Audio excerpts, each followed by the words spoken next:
Houston, we have a problem. We don't have a problem. I'm loving this. We are at the Johnson Space Center today. This is where they do manned spaceflight training. So this is where all the astronauts who landed on the moon had trained at one point. It is not 9 o'clock in the morning, so we have a few minutes before the place is officially open. But the good news is that means we got the best parking spots in the shade. So when we get out here and it's 85 degrees Fahrenheit or 30 something degrees Celsius, we're going to have at least a relatively cool car. Pretty excited. Just going to be spending the whole day here, and that's going to be a lot of exploration. And if you haven't checked out our previous NASA experience, Can't hear you. I've got a planet in my ear. I'll put the link in there. We are really looking forward to our day here. We hope it is as cool as I am thinking it's going to be. It will be very cool, yes.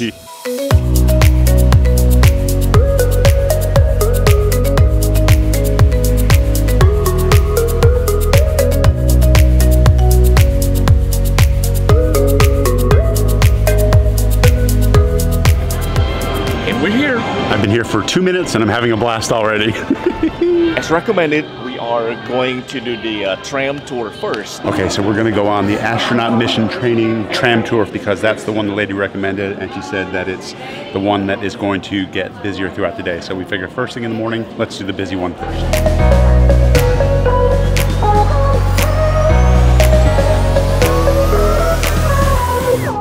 Here we go. We're going to space, sort of. Now exiting Space Center Houston, heading into the Johnson Space Center, or JSC. This is NASA, so everything has to have an acronym. The Johnson Space Center is one of 10 NASA field centers, and it has been the heart of human space exploration for the past 50 years. Now, ladies and gentlemen, please wait for the tram to come to a full and complete stop before exiting on the right side of the tram, and the right side only. Largest amount of astronaut graduates of any college. 1/3 of NASA astronauts graduated from Purdue. That silver cylindrical structure with the sign that says Northrop Grumman on it, the sign is blue. That is the Lunar Orbit Platform Gateway. Now you may have heard me say on the tram that we are planning to go back to the moon by 2024, but what I didn't say is whenever we're going up for 2024, we're going up there to stay. No, we are not colonizing the moon, but we're actually going to start construction. That first off was pretty awesome, and if it's any indication of what this tour is going to look like, I am just as excited as when I got here. It's really cool. Basically, it's a big warehouse and then just so many cool instruments inside that they're just trying to build a rocket. I think that one of my favorite parts about it was that it was a mess. Like any other office, right? Everybody's doing their thing, things are thrown around, and there's robots and places. I'm like a little kid here right now. Anyway, we're off to our next stop, and I don't know where that is yet, so off we go. I'm sure if you can tell, is for the 59th expedition to the space station, America's space program.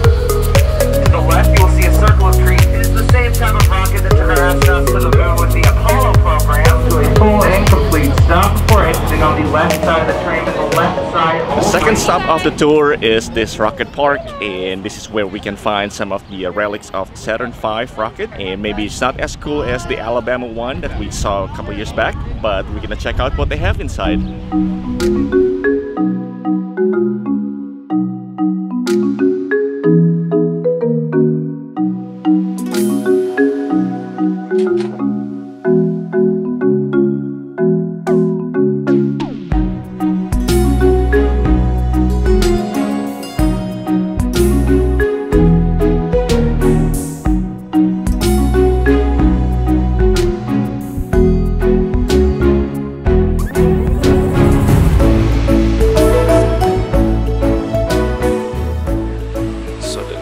Is that thing.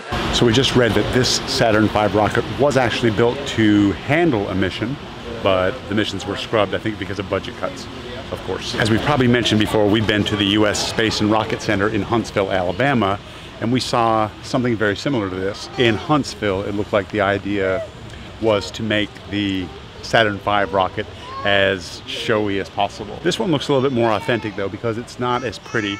Yeah, this seems to be just authentic piece because the triangle that actually comes back with the astronauts would look pretty banged up, and I bet you that is the authentic piece here. Yeah, everything else would have been banged up and dropped into the oceans. That's still pretty cool, just to give you the idea of the size of this whole thing. It's massive.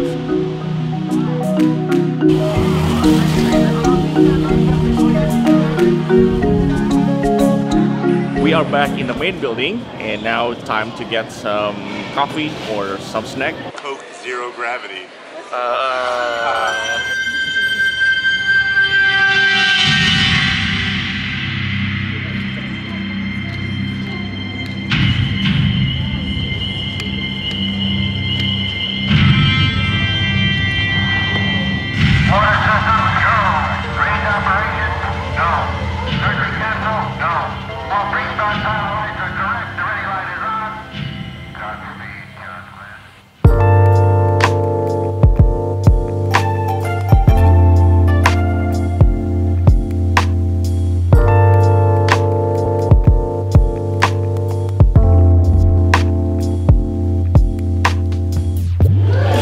So we are currently in the Starship Gallery, and right behind me is the lunar sample vault, which is the highlight that I've been waiting for. So we're gonna walk in and then hopefully we'll be able to see and touch some of the moon rocks.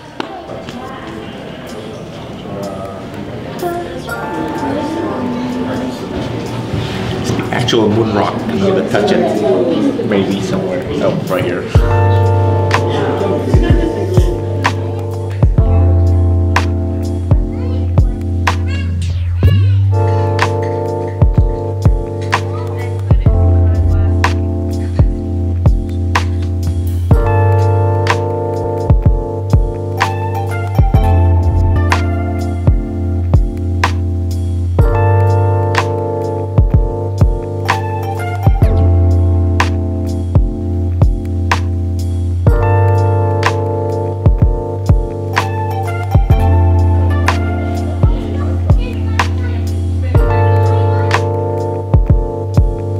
Can you live here? Can't live here. Behind me is a Boeing 747-123 that was purchased from American Airlines by NASA to transport the space shuttle. You can see the space shuttle Independence on top of it. What they did is they had to take out everything on the inside, from the insulation, the walls, all the chairs except for a few first class ones. And even if you did fly in those first class ones, it would be pretty cold because there's no insulation. And they reinforced everything on the inside, so when the shuttle is on top of it, the shuttle wouldn't buckle the plane. So you've probably seen that before, but once you get inside of it, you see what they had to do to it just to make it safe to do this. It's actually pretty cool. Let's go inside and hopefully not get sucked into an engine.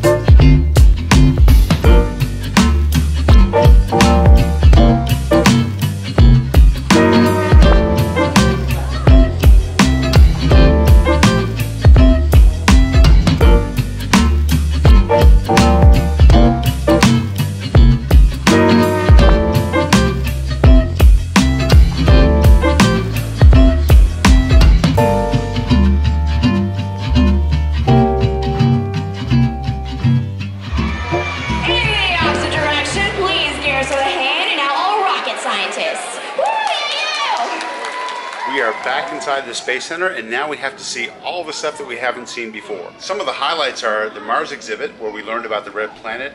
Now let's imagine to Mars then. Remember, there are no grocery stores or gas stops along the way. And future human colonization of the planet. We even got to touch a piece of Mars that landed on Earth. And then we went to a place called the Astronaut Gallery, where we got to see a lot of the spacesuits that were worn on the Apollo and Gemini and various missions into space. And one of the coolest things that we got to see was a lot of the photographs that were taken of the various astronauts that got to go on these space missions. There are a lot of rides inside the Johnson Space Center, but this is the really cool one. It's a mock-up of what's inside the International Space Station.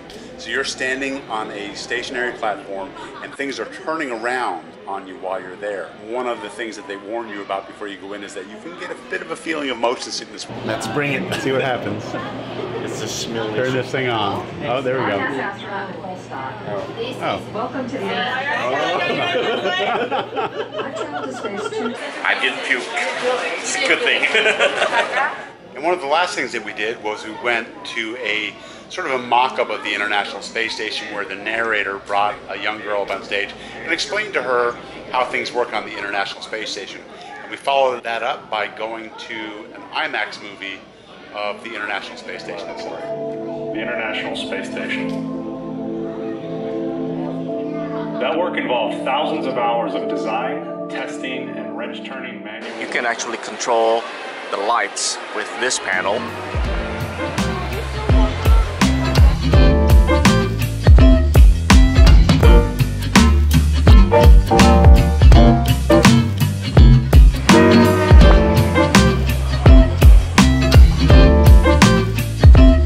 Well, that just about wraps up our day at the Johnson Space Center here in Houston. It's a busy day here today.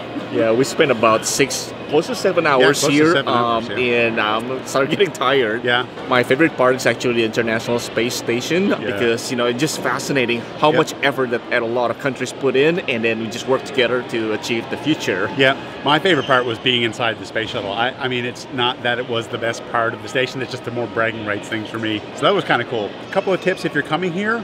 We recommend getting on the tram as soon as you get here. Oh, yeah. Because it's really busy here, and we were the first people in line for the tram, probably only a couple people in front of us. If you wait till later in the day, that can turn into, what do they say, a 2-hour wait. Then just plan out your day and get around the Space Center and probably break up your day by going to movies and sitting down. Oh, and go to the cafeteria at 11 o'clock in the morning before everyone else. You get the freshest food and you get the cafeteria to yourself, and then you can go back into the Space Center at noon when everyone's in the cafeteria. All right, we're gonna head back to town and continue on from there. Yeah, bye from Johnson Space Center.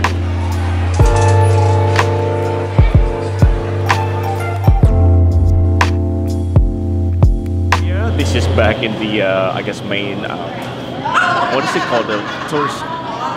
Main building. The main building, yeah. For lunch today, we have an out-of-space pizza with an for lunch today, we get the out-of-space pizza. Outer space. Outer space.